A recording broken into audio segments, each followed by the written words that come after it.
ಹಣ್ಣುಗಳು, ತರಕಾರಿಗಳು ರಕ್ತವನ್ನು ಹೆಚ್ಚಿಸಲು ಸಹಾಯ ಮಾಡುತ್ತದೆ.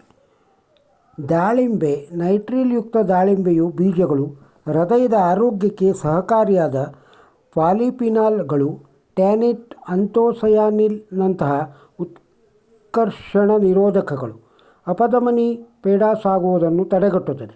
ಹೃದಯದ ಕಾಯಿಲೆಗಳಿಗೆ ದಾಳಿಂಬೆ ರಸ ಒಳ್ಳೆಯದು. ಇದು ರಕ್ತದ ಹರಿವಿನಲ್ಲಿ ಗಣನೀಯ ಹೆಚ್ಚಳವನ್ನುಂಟು ಮಾಡುತ್ತದೆ. ದಾಳಿಂಬೆಯಲ್ಲಿರುವ ಆ್ಯಂಟಿಆಕ್ಸಿಡೆಂಟ್ಗಳು ರಕ್ತದೊತ್ತಡ ಕಡಿಮೆ ಮಾಡುತ್ತದೆ. ಇದರಿಂದ ಮೆದುಳು, ಹೃದಯ, ಸ್ನಾಯು, ಅಂಗಾಂಶಗಳಲ್ಲಿ ರಕ್ತದ ಹರಿವು ಉತ್ತಮಗೊಂಡು ಕಾರ್ಯಕ್ಷಮತೆ ಹೆಚ್ಚುತ್ತದೆ. ರಕ್ತದೊತ್ತಡ ಕಡಿಮೆ ಮಾಡುವ ಔಷಧಿ ತೆಗೆದುಕೊಳ್ಳುತ್ತಿದ್ದರೆ ದಾಳಿಂಬೆ ರಸ ಬೇಡವೇ ಬೇಡ.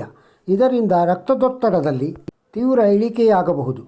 ಕಪ್ಪು ದ್ರಾಕ್ಷಿ. ಕಪ್ಪು ದ್ರಾಕ್ಷಿಯಲ್ಲಿರುವ ಆ್ಯಂಟಿಆಕ್ಸಿಡೆಂಟ್ಗಳು ರಕ್ತನಾಳಗಳ ಉತ್ತಮ ನಿರ್ವಹಣೆಗೆ ಸಹಕರಿಸುವ ಮೂಲಕ ಅಪಧಮನಿಗಳ ಆರೋಗ್ಯ ರಕ್ಷಿಸುತ್ತದೆ. ಉರಿಯೂತ ಕಡಿಮೆ ಮಾಡುತ್ತದೆ. ರಕ್ತದ ಒತ್ತಡ ಕಡಿಮೆ ಮಾಡುತ್ತದೆ. ರಕ್ತ ಹೆಪ್ಪುಗಟ್ಟುವುದನ್ನು ತಡೆಯುತ್ತದೆ.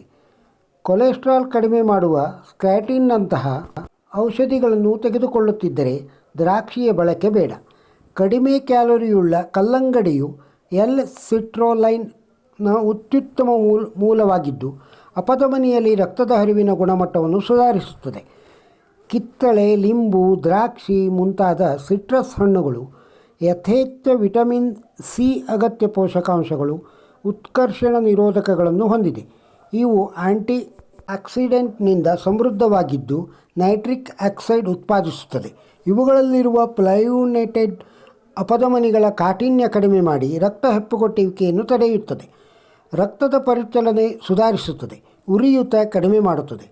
ಕಿತ್ತಳೆ, ಲಿಂಬು, ದ್ರಾಕ್ಷಿ, ನೆಲ್ಲಿಕಾಯಿ ಕಬ್ಬಿಣದ ಅಂಶದ ಹೆಚ್ಚಳಕ್ಕೆ ಕಾರಣವಾಗುವ ಮೂಲಕ ರಕ್ತ ಕಣಗಳ ಹೆಚ್ಚಳವನ್ನು ಉಂಟುಮಾಡುತ್ತದೆ. ಒಣ ದ್ರಾಕ್ಷಿ, ಒಣ ಅಂಜೂರ, ದ್ರಾಕ್ಷಿ, ಕಲ್ಲಂಗಡಿ, ಸೇಬು, ಏಪ್ರಿಕಾಟ್ಗಳು ರಕ್ತ ಕಣಗಳ ಸಂಖ್ಯೆಯನ್ನು ವರ್ಧಿಸುತ್ತದೆ. ಬೆರ್ರಿ. ಆಂಥೋಸಯಾನಿನ್ ಎಂಬ ಸಂಯುಕ್ತದಿಂದ ಸಮೃದ್ಧವಾದ ಬೆರ್ರಿ ಉತ್ತಮ ಉತ್ಕರ್ಷಣ ನಿರೋಧಕ ಅಲ್ಲದೆ ರಕ್ತದ ಒತ್ತಡ ಕಡಿಮೆ ಮಾಡುತ್ತದೆ. ನೈಟ್ರಿಕ್ ಆಕ್ಸೈಡ್ನ ಬಿಡುಗಡೆ ಉತ್ತೇಜಿಸುತ್ತದೆ. ವಾಲ್ನಟ್. ನೈಟ್ರಿಕ್ ಆಕ್ಸೈಡ್ನ ಉತ್ಪಾದನೆಗೆ ಸಹಕಾರಿಯಾದ ವಿಟಮಿನ್ ಇ, ಎಲ್, ಅರ್ಜಿನೈನ್ಗಳನ್ನು ಹೊಂದಿರುವ ವಾಲ್ನಟ್ ಒಮೆಗಾ 3 ಕೊಬ್ಬಿನ ಆಮ್ಲ, ಆಲ್ಫಾ-ಲಿನೋಲಿಕ್ ಆಮ್ಲಗಳನ್ನೊಳಗೊಂಡಿದ್ದು ರಕ್ತದ ಹರಿವಿನಲ್ಲಿ ಸುಧಾರಣೆ, ರಕ್ತದೊತ್ತಡದ ಇಳಿಕೆಯನ್ನುಂಟು ಮಾಡುವುದಲ್ಲದೆ ಉರಿಯೂತ ಕಡಿಮೆ ಮಾಡುತ್ತದೆ.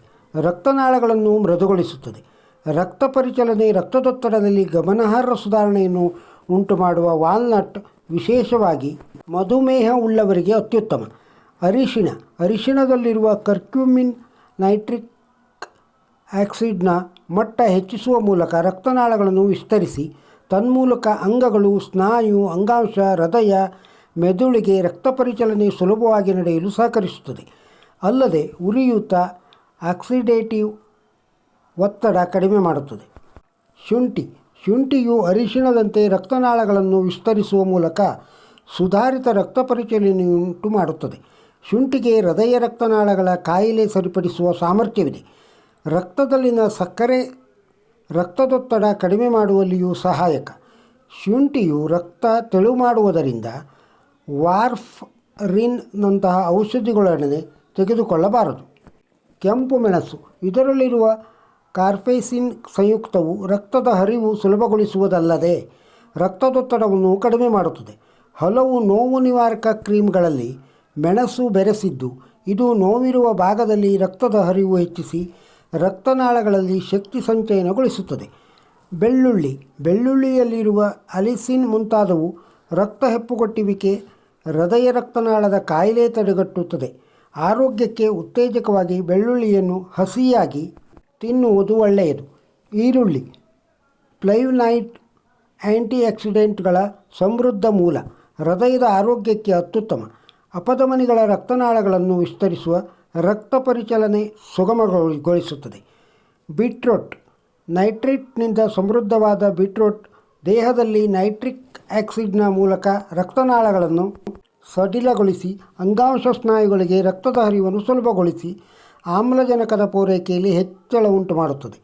ಇದು ಸಿಸ್ಟೋಲಿಕ್ ರಕ್ತದೊತ್ತಡ ರಕ್ತನಾಳಗಳಲ್ಲಿ ಉರಿಯೂತ, ರಕ್ತದ ಹೆಪ್ಪುಗಟ್ಟುವಿಕೆಗಳಲ್ಲಿ ಗಮನಾರ್ಹ ಇಳಿಕೆ ತರುವುದಲ್ಲದೆ ದೇಹದಾದ್ಯಂತ ಅಂಗಾಂಶಗಳಲ್ಲಿ ರಕ್ತದ ಹರಿವು ಸುಗಮಗೊಳಿಸಿ ವಯಸ್ಕರಲ್ಲೂ ಕಾರ್ಯಕ್ಷಮತೆ ಹೆಚ್ಚಿಸುತ್ತದೆ. ಕ್ಯಾರೆಟ್ ಕೂಡ ಹೃದಯದ ರಕ್ತನಾಳದ ವ್ಯವಸ್ಥೆಯನ್ನು ರಕ್ಷಿಸುತ್ತದೆ, ಸಿಸ್ಟೋಲಿಕ್ ಒತ್ತಡವನ್ನು ಕಡಿಮೆ ಮಾಡುತ್ತದೆ. ಟೊಮೆಟೊ ಇದರಲ್ಲಿರುವ ಲೈಕೋಪಿನ್, ಕ್ಯಾರೋಟಿನಾಯ್ಡ್, ವಿಟಮಿನ್ ಮುಂತಾದವು ರಕ್ತದೊತ್ತಡ ಕಡಿಮೆ ಮಾಡುತ್ತದೆ, ರಕ್ತದ ಹರಿವನ್ನು ಸುಧಾರಿಸುವುದಲ್ಲದೆ ಅಪಧಮನಿಯ ಕಾಠಿಣ್ಯವನ್ನು ತಡೆಗಟ್ಟುತ್ತದೆ. ಕಬ್ಬಿಣಾಂಶದಿಂದ ಸಮೃದ್ಧವಾದ ಕಪ್ಪು ಹಸಿರು ಎಲೆಗಳುಳ್ಳ ಸೊಪ್ಪು, ವಿಶೇಷವಾಗಿ ಪಾಲಕ್, ನೈಟ್ರೇಟ್ನಿಂದ ಸಮೃದ್ಧವಾಗಿದೆ. ದೇಹದಲ್ಲಿ ನೈಟ್ರಿಕ್ ಆಕ್ಸೈಡ್ನಂತಹ ಮೂಲಕ ರಕ್ತನಾಳಗಳನ್ನು ಹಿಗ್ಗಿಸಿ ರಕ್ತದ ಹರಿವನ್ನು ಸುಲಭಗೊಳಿಸಿ ರಕ್ತದೊತ್ತಡವನ್ನು ಕಡಿಮೆ ಮಾಡುತ್ತದೆ. ಪಾಲಕ್, ಕೋಸುಗಡ್ಡೆ, ಎಲೆಕೋಸು, ಲೆಟ್ಯೂಸ್ಗಳಲ್ಲಿ ವಿಟಮಿನ್ ಕೆ ಇದ್ದು ರಕ್ತ ಹೆಪ್ಪುಗಟ್ಟುವಿಕೆ ತಡೆಯುವ ಸಾಮರ್ಥ್ಯ ಅಧಿಕವಾಗಿದ್ದುದರಿಂದ ವಾರ್ಫರಿನ್ನಂತಹ ಔಷಧಿಗಳ ಒಡನೆ ತೆಗೆದುಕೊಂಡರೆ ಔಷಧಿ ಪರಿಣಾಮ ಕಡಿಮೆ ಮಾಡುತ್ತದೆ. ಈ ವಿಡಿಯೋದಲ್ಲಿರುವ ಮಾಹಿತಿ ನಿಮಗೆ ಇಷ್ಟವಾಗಿದ್ದರೆ ಒಂದು ಲೈಕ್ ಕೊಡಿ, ಇದನ್ನು ಇತರರಿಗೂ ಶೇರ್ ಮಾಡಿ. ನಮ್ಮ ಚಾನಲಿಗೆ ಇನ್ನೂ ಸಬ್ಸ್ಕ್ರೈಬ್ ಆಗದಿದ್ದರೆ ಸಬ್ಸ್ಕ್ರೈಬ್ ಆಗಿ. ನಮಸ್ಕಾರ.